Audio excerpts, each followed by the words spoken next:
Ayan. Okay. Officials, pakikamayan naman ang ating bagong kaliwang kamay.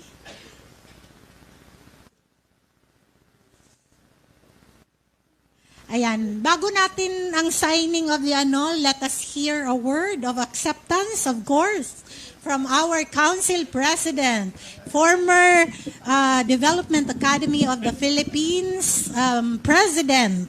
Ang dami nitong pinagdaanan sa gobyerno, kaya sigurado tayo na ang Region 2 ay magiging mas malakas para sa PDP. Please welcome once again, Ka Engelbert Caronan. Magandang hapon po sa kanilang lahat. Unang-una, gusto ko magpasalamat sa PDP for entrusting to me Region 2. Napakalaking lugar po ang Region 2 at napakalawak po nito. And I will try my best po na to advocate for and palawakin yung samahan natin sa Region 2.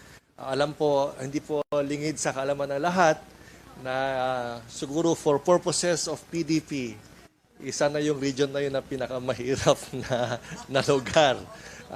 But definitely, I will try my best. I think, hindi naman po mahirap, no? Kasi may malinaw naman tayong purpose, meron tayong malinaw na objective. I think yun lang naman ang hinihingi ng mga tao, no? Something that would clarify to them what are our purposes. Nakikita naman nila yung bagay na yun. And we have a leader na they can trust. I think yun ang very critical sa susunod na mga political exercise. It's a question naman ng trust. A question kung sino yung partido na pwedeng pagkatiwalaan.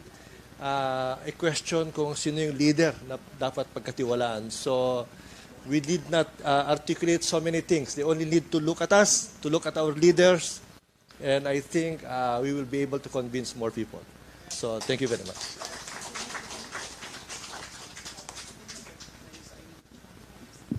Mabuhay ang mga Ilocano!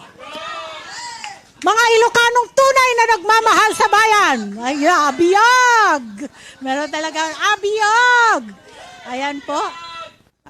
Sorry po mga officers, tatawagin ko kayo ulit dito to witness the ceremonial signing of the appointment papers and the oath of office ni Attorney Engelbert.